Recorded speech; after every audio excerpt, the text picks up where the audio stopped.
Shalom béni et précieux peuple de Dieu. Ce soir, nous allons partager dans notre série sur le salut. Nous allons partager sur Jésus-Christ, délivre du siècle présent. Alors rapidement, nous allons prendre nos Bibles dans le livre, plutôt l'épître aux Galates. Galates chapitre 1er, du verset 3 au verset 5. Que la grâce et la paix vous soient données de la part de Dieu le Père et de notre Seigneur Jésus-Christ, qui s'est donné lui-même pour nos péchés, afin de nous arracher du présent siècle mauvais. Selon la volonté de notre Dieu et Père, à qui soit la gloire au siècle des siècles. Amen. Puis bien-aimés, nous ne voulons plus rappeler la définition du salut ou revenir à ce que nous avions déjà vu les semaines passées. Mais nous voulons quand même rappeler que le mot salut, parce que le Nouveau Testament est écrit en grec, le mot salut, de son origine, parle de la délivrance, la libération, ou plutôt quitter un lieu où nous sommes dans l'insécurité pour se trouver dans un lieu plus sûr. Alors, par rapport au salut, il est important que nous sachions que personne ne peut être sauvé par elle-même. Nous sommes sauvés, la Bible dit, par la grâce au moyen de la foi.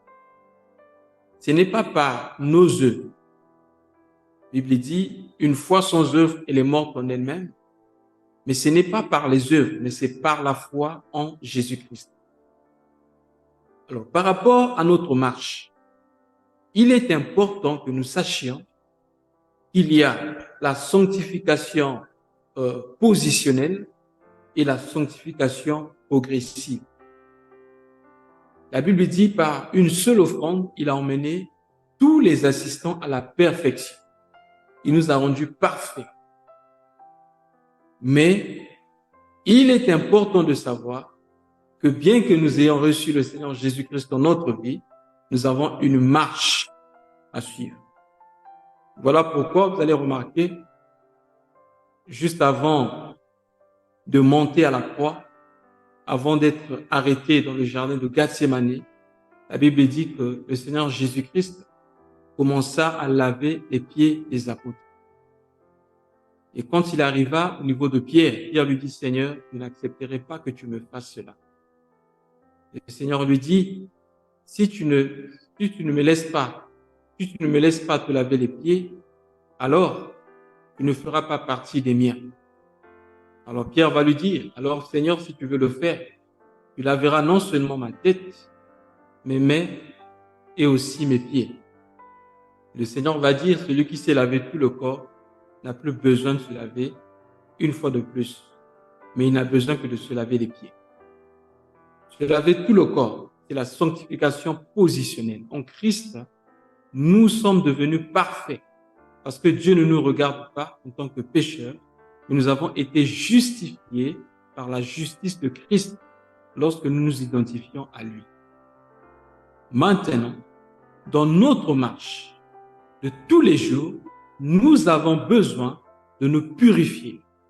Voilà pourquoi l'apôtre Paul, écrivant aux chrétiens de Corinthe, il a écrit aux saints qui sont appelés à être saints. C'est-à-dire que nous n'avons pas encore atteint la perfection, mais nous tendons vers la perfection. Voilà pourquoi, frère, c'est important dans notre vie, dans notre marche de tous les jours, nous devons examiner notre vie pour savoir si nous tendons vers la perfection ou si nous reculons. Nous devons, bien aimer, examiner notre vie tous les jours. La Bible dit, examinez-vous vous-même pour savoir si vous êtes toujours dans la voie.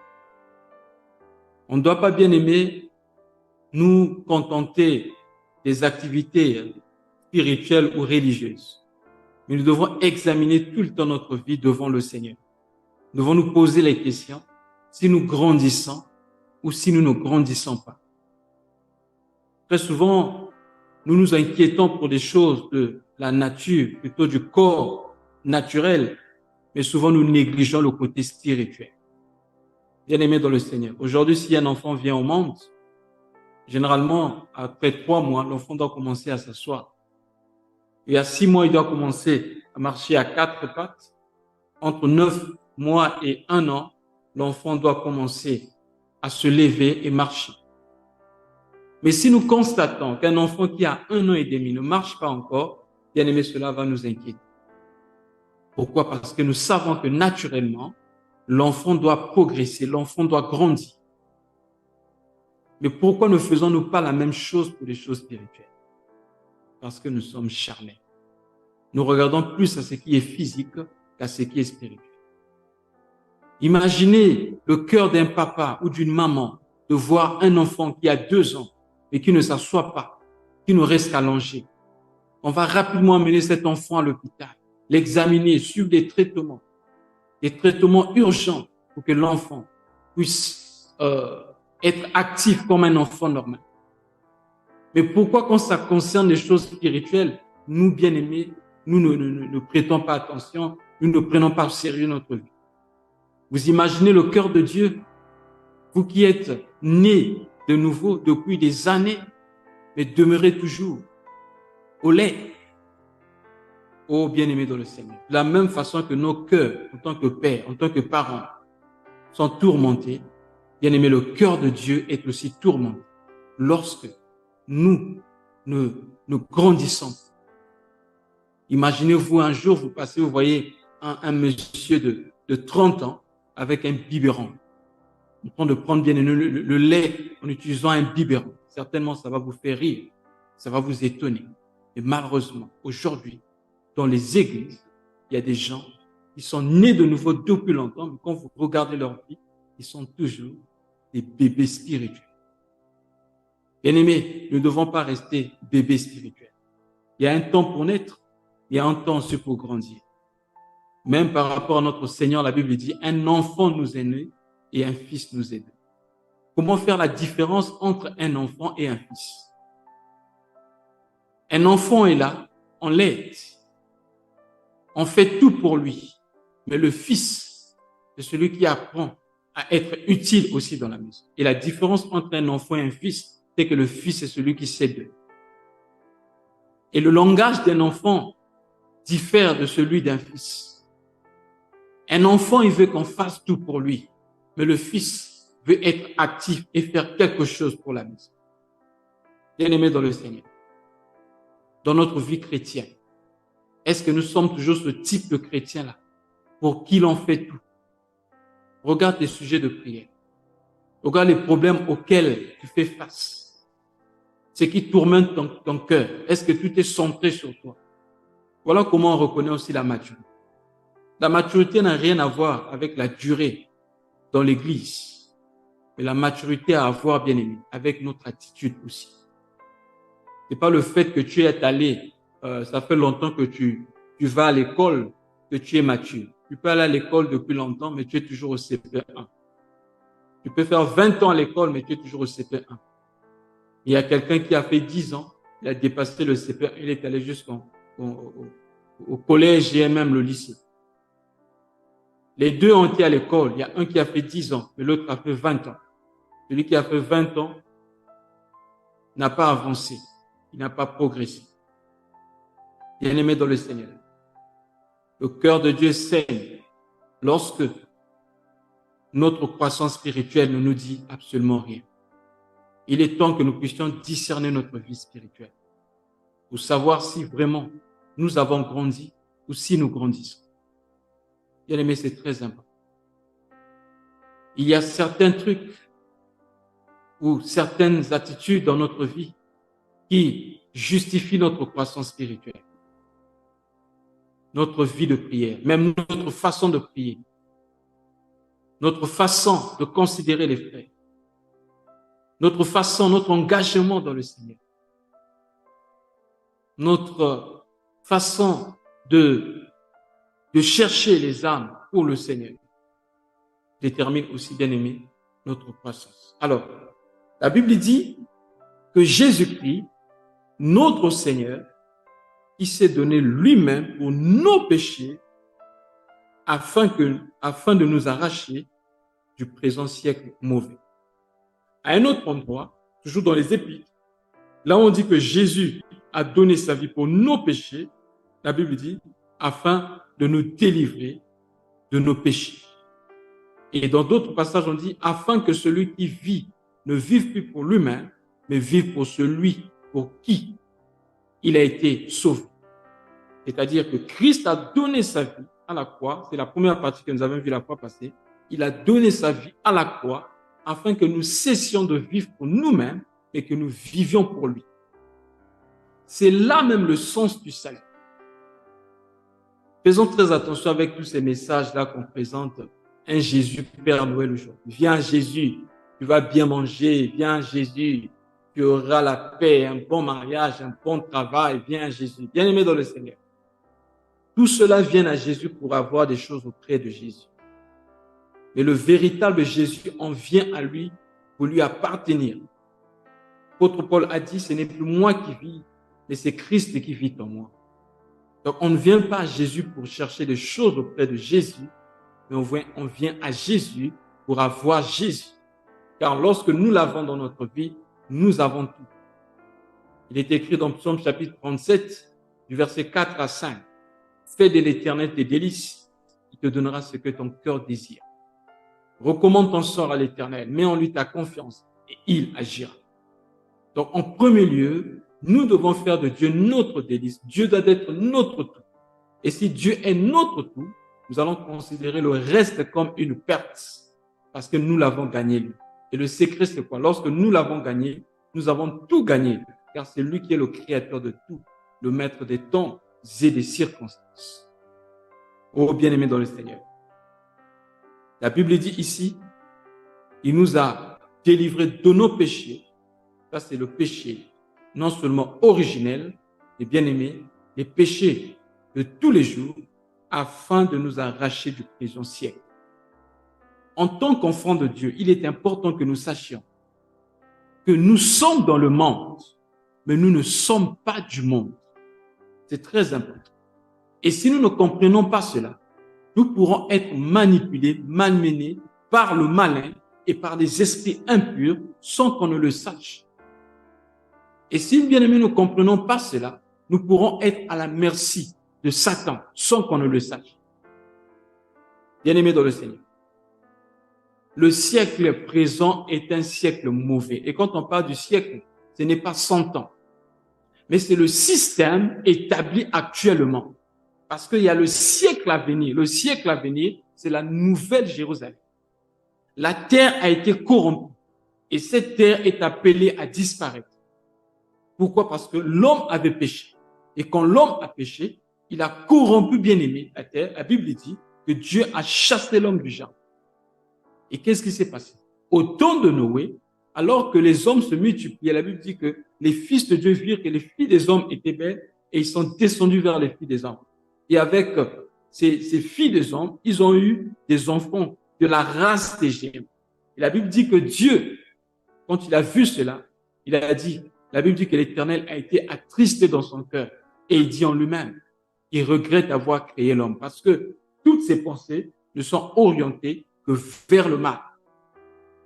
Et les versions originelles parlant de cette histoire, bien aimée, c'est précis. Toutes les pensées de l'homme étaient orientées vers l'immoralité sexuelle. Voilà pourquoi le Seigneur Jésus nous met en garde en disant ce qui s'est passé au temps de Noé, du temps de Noé et du temps de l'autre, arrivera de même du jour du Fils de l'homme. Quand les hommes mangeaient, buvaient, se mariaient et mariaient leurs enfants, la Bible dit que Noé est rentré dans l'arche et Dieu les a détruits tous par là. De même au temps de l'autre, les hommes mangeaient, buvaient, plantaient, construisaient.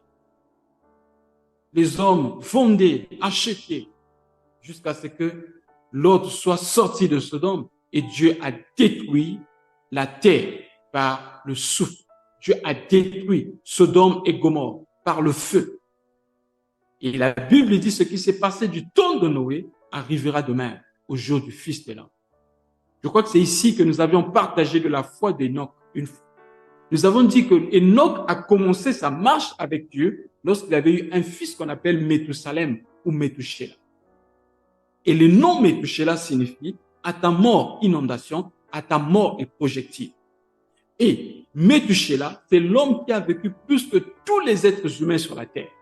Il a atteint 969. Il a vécu plus qu'Adam, il a vécu plus que son père et plus que même tous ceux qui sont venus après lui. En tout cas, Méthusélah a battu le record, bien aimé, des années de vie sur terre. Le nom Méthusélah, comme je disais, signifie à ta mort, inondation, à ta mort, les projectiles. Le fait que dès que Méthusélah est mort, c'était à l'an 6 ans de Noé que, bien aimé, Dieu avait détruit la terre par l'eau. Or, le nom Méthusélah, bien aimé, a deux côtés. Le nom Méthusélah nous parle de deux destructions. La première destruction, c'est par l'eau. Or, lorsque Noé a offert à Dieu le sacrifice, la Bible dit que Dieu a senti l'odeur et Dieu dit que je ne détruirai plus la terre par l'eau. Donc, s'il ne détruira plus la terre par l'eau, cette fois-ci, ça sera par le feu. Et la Bible dit que Enoch, le 7e après Adam, avait prophétisé sur le retour de Jésus-Christ. Il a dit que voici, il vient dans le ciel avec ses saints anges. Il a prophétisé, pas sur la venue, la première venue de Jésus, mais sur le retour de Jésus. Donc, Enoch, dont par la foi, il avait déjà vu ses jours. Et connaissant que Jésus revient, Enoch, bien-aimé, a commencé sa marche avec Dieu. Et c'est la première personne à connaître l'enlèvement. La Bible dit, il a vécu pendant 300 ans sur la terre après la naissance de Méthusélah. Enoch ne fut plus parce que Dieu le prit. Image de l'enlèvement de l'Église. Parce que avant que Dieu ne détruise la terre, qu'est-ce qui va se passer? Dieu va enlever les siens. Il va enlever l'Église. Mais qu'est-ce qui fera que plusieurs de ceux de l'Église puissent rester lors de l'enlèvement? C'est ce que nous allons voir ce soir. La conformité au siècle présent. C'est là le problème. Christ nous a sauvés de nos péchés. La Bible dit, il est mort pour nos péchés afin de nous arracher du présent siècle. Le présent siècle, c'est le monde actuel. Et le monde actuel a sa philosophie. Le monde actuel a sa façon de faire les choses. Quand on parle de la fin du monde, c'est la fin du présent siècle. Quand on a posé la question à Jésus, quel est le signe de ton avènement et de la fin du monde? La fin du présent siècle, la fin de ce système corrompu. Ce monde ici va passer. Et Jésus a dit, le ciel et la terre passeront, mais celui qui a mes paroles ne passera pas. Qu'est-ce que cela signifie? Celui qui marche selon mes principes, celui qui ne marche pas selon le monde, ne passera pas avec eux. Ce siècle-ci est mauvais parce que, bien aimé, le système présent, c'est un système déséquilibré, c'est un système impur. Et ne vous inquiétez pas, plus nous tendons vers la fin, de plus en plus, le mal va s'étendre sur la terre. L'immoralité va s'étendre sur la terre. C'est prophétique, frère. Il y a des choses qu'on ne pourra pas changer. Parce que, bien aimé, nous sommes en train d'atteindre la fin des temps. Et Jésus a dit, lorsque vous verrez toutes ces choses arriver, levez vos têtes, car votre délivrance arrive. Alors, qu'est-ce que nous voyons dans le siècle? Le siècle présent est composé de tout ce qui glorifie la chair. Parce que qu'est-ce qui a corrompu les voies de l'homme? Qu'est-ce qui avait corrompu la chair? Au commencement, il y avait une bonne relation entre l'homme et Dieu. L'homme était même nu dans le jardin et ne se rendait pas compte. Mais c'est quand le serpent s'est infiltré quand Satan s'est infiltré dans le serpent, il s'approcha de la femme et dit à la femme, est-ce que Dieu a-t-il réellement dit que vous ne mangerez pas de tous les arbres du jardin? C'était pour la tente. La femme dit, nous mangeons de tous les arbres, mais quant à l'arbre qui est au milieu du jardin, nous ne touchons point à cet arbre, au fruit de cet arbre, et nous n'en mangeons point, de peur que nous mourions. Et Satan dit, vous ne mourrez pas. Le mensonge. Quand Satan vient, il change toujours la parole de Dieu. Voilà pourquoi, pour avoir plusieurs aujourd'hui, il a dit, laissez les gens aller à l'église, mais enlevez seulement la parole. Et quand vous regardez les églises, actuellement, en ce temps de la fin, les gens remplissent les églises, mais il n'y a plus la parole. Or, c'est la parole qui sauve. La Bible dit, dans leur détresse, ils crièrent à l'Éternel, il envoya sa parole et sa parole est. Et la Bible dit dans Jean 8, 32, vous connaîtrez la vérité et la vérité vous affranchira. S'il y a de moins en moins de véritables délivrances aujourd'hui, c'est parce qu'on a enlevé la parole. Il y a même des chrétiens qui préfèrent certains moments dans l'église. Moi, j'aime quand on impose les mains. Donc, la parole, ce n'est pas son problème. Voilà pourquoi les gens sont manipulés par des faux prophètes qui les pillent. Christ est mort à la croix pour nous délivrer du siècle. Or, lors de la tentation, Satan lui dit, Dieu sait que le jour où vous en mangerez, vous serez comme des dieux, capables de connaître le bien et le mal. Et la Bible dit, la femme vit que l'arbre était bon à manger, agréable à la vue et précieux pour ouvrir l'intelligence. Et on a pris, elle en a mangé et donna à son mari qui était à côté. Qu'est-ce qui s'est passé? Qu'est-ce que Satan avait introduit? En fait, c'est le moi. Parce que bien-aimé, l'univers bien-aimé entier fonctionne correctement lorsque Dieu est le centre. Dieu a créé toutes choses afin d'être au centre de tout. Mais quand Satan est venu vers la femme, il a voulu déplacer le centre. Au lieu de mettre Dieu au centre, il a placé l'homme au centre. Et l'essence du péché, c'est bien aimer être au centre de tout et d'enlever Dieu du centre. C'est ça le centre du péché. L'origine de tout péché. C'est lorsque Dieu n'a pas la première place dans notre vie. Et Satan a réussi aujourd'hui, dans plusieurs églises, Dieu n'est pas au centre, mais celui qui est au centre, c'est l'homme. Donc Dieu devient comme un moyen d'acquisition. Dieu n'est pas le but, alors qu'il est écrit dans Colossiens que tout a été créé par lui et pour lui. Mais aujourd'hui, on nous présente un Dieu comme un moyen. Dieu devient comme un moyen d'acquérir les choses, mais pas comme le centre de tout. Voilà pourquoi les gens sont instables. Or, ça c'est la philosophie de toutes les religions du monde. Nous nous approchons vers une divinité pour que nous puissions avoir des choses de cette divinité-là. Donc la divinité devient comme un moyen. C'est l'essence de toutes les religions. Mais la chrétienté, ce n'est pas une religion, frère. C'est une relation.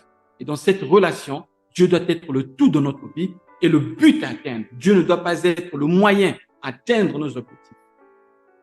Et c'est ce qu'a fait les faux prophètes. Ils réussissent en mettant Dieu, en utilisant Dieu.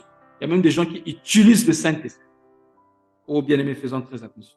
Le siècle actuel, le siècle présent, utilise Dieu.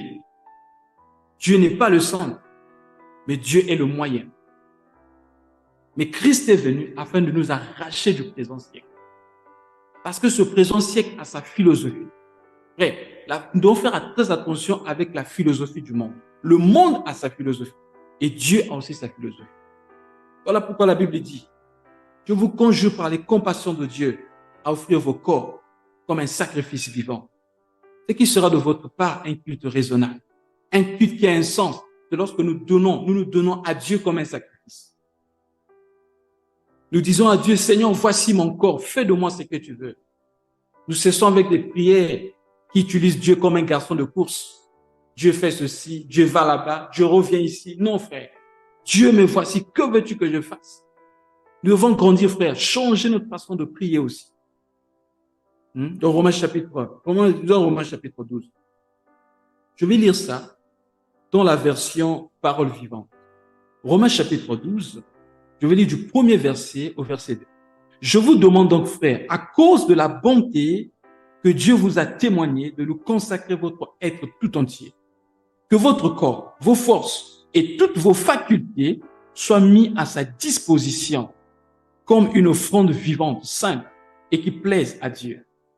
C'est là le culte spirituel qui a un sens, un culte logique, conforme à ce que la raison vous demande.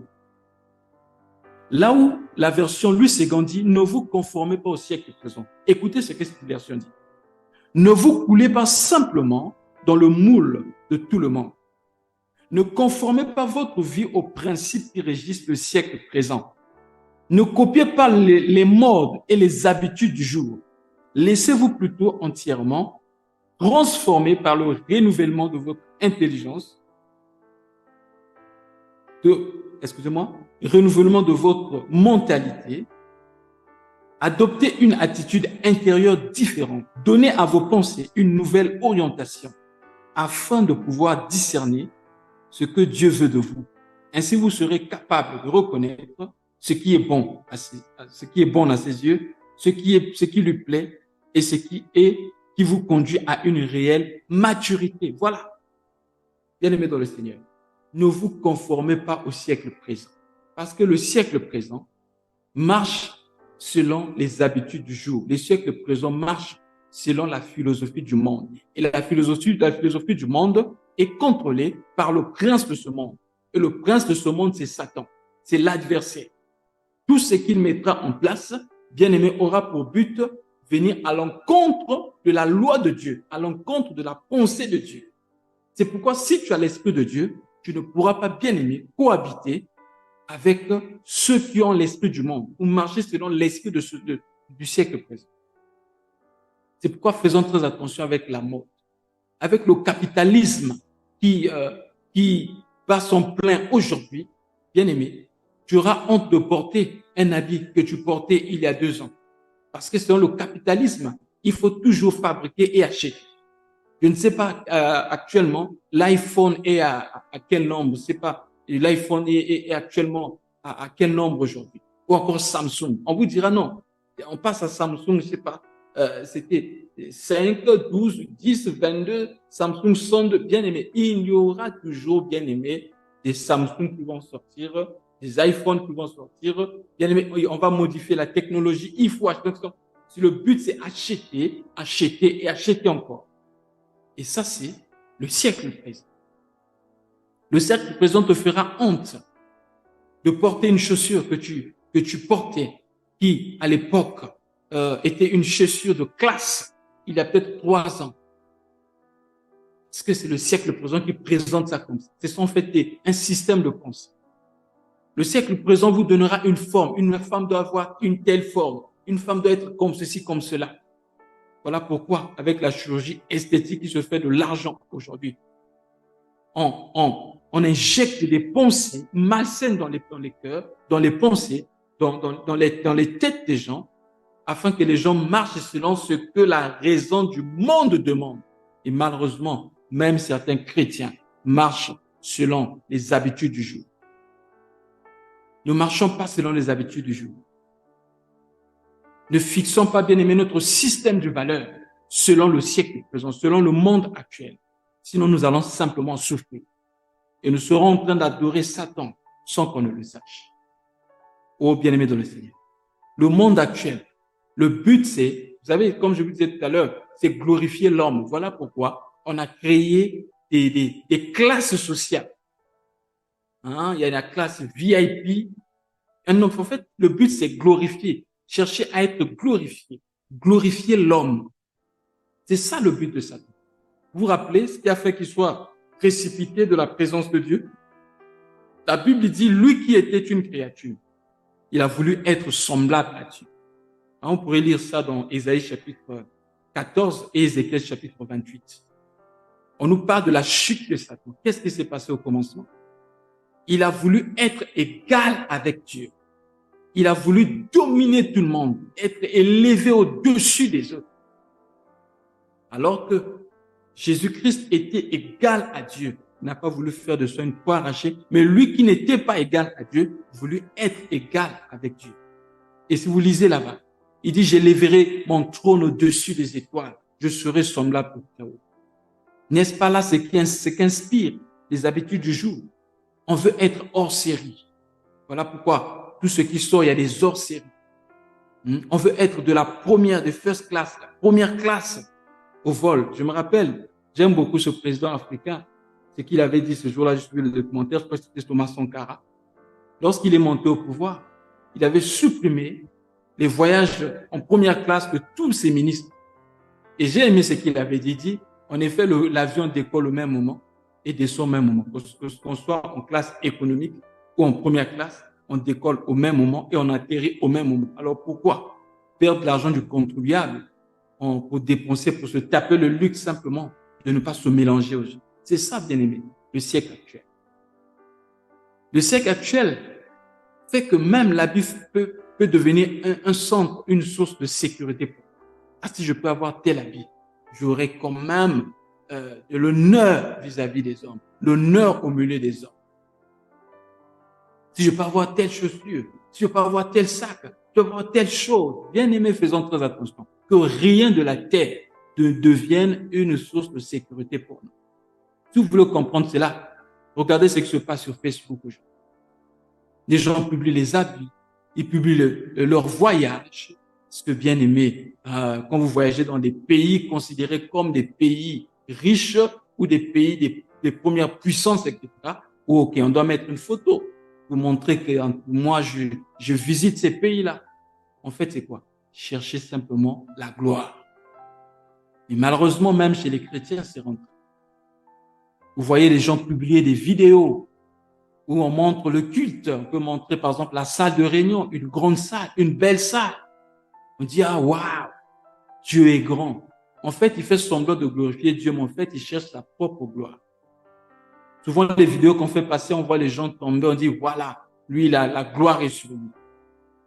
Bien aimé, quand vous publiez les photos des gens qui tombent ou encore qui sont, des gens qui, bien aimé, les esprits, par exemple, se manifestent. Est-ce que vous demandez l'autorisation de ces gens-là? Est-ce que vous êtes obligé de publier ça? Bien aimé, faisons très attention. Ne cherchons pas la gloire. Tout esprit qui cherche à se glorifier, c'est un esprit qui est inspiré par le menteur Satan qui cherchait à se glorifier, bien qu'étant dans la présence de Dieu. Cet esprit peut pénétrer le cœur d'une personne. Tu publies une photo sur Facebook, tu attends que les gens puissent te glorifier en fait. Oh, tu es belle, quelle harmonie. Oh, beauté, qu'on mette des j'aime sur sa photo. Si on ne met pas des j'aime, tu es fâché. Avec ce que je vois aujourd'hui, joyeux anniversaire à moi-même. Franchement, joyeux anniversaire à moi-même. Afin que si les gens ont oublié de te souhaiter un joyeux anniversaire, ils te souhaitent un joyeux anniversaire. En fait, le but, c'est quoi? Tu cherches à te glorifier. Nous devons être libérés du siècle présent. Le siècle présent, c'est le siècle dans lequel on cherche la gloire de l'homme. Malheureusement, c'est rentré dans l'église. Et c'est prêché à ciel ouvert. Les gens disent amen aux bêtises comme ça. Tu seras grand. Amen. Dieu t'élèvera au-dessus. Bien aimé dans le Seigneur. C'est que Dieu appelle grand n'est pas forcément ce que nous appelons grand. Je crois que c'est Luc chapitre 16, verset 15. Il dit, tout ce qui est élevé aux yeux des hommes est une abomination aux yeux de Dieu. Devons nous rappeler de ça. Quand les hommes glorifient la beauté, glorifient les diplômes, glorifient l'argent, c'est une abomination aux yeux de Dieu. C'est que Dieu appelle grand, c'est pas sa frère. Un grand, c'est celui qui craint Dieu. Un grand, c'est celui qui est attaché à Dieu. Un grand, c'est celui qui marche avec Dieu. C'est pas celui qui a les jets privés. On appelle grand pasteur parce qu'il a un avion. Grand pasteur parce qu'il a une grande église. Ça, c'est la grandeur selon les hommes. On doit chercher la grandeur selon Dieu. Voilà pourquoi la Bible dit, mes pensées ne sont pas vos pensées et mes voix ne sont pas vos voix. Alors, vu l'heure, nous allons nous arrêter là. Nous continuerons à parler de ça la semaine prochaine. Vraiment, bien aimé, prions comme David. David a écrit dans Somme chapitre, je crois, 139 versets, les 2 derniers versets. Il dit, sonde-moi, ô Éternel, éprouve mon cœur. Regarde si je marche sur une mauvaise voie. Délivre-moi et conduis-moi sur la voie de l'éternité. La mauvaise voie, c'est la voie du temporaire. Quand tu marches, tu ne vis que pour le temporaire. Tu n'as même plus la vision de l'éternité. Christ revient bientôt, frère, et sa venue est certaine. Changeons nos vies. Soyons libérés du siècle présent. Attendons le Seigneur de gloire qui revient bientôt. Et vivons, bien-aimés, achevons notre salut avec crainte et tremblement. Marchons comme Christ et soyons éveillés tout le temps, car il est écrit, veillez et priez, car l'esprit est bien disposé, mais la chair est faible. Que Dieu vous bénisse. Amen.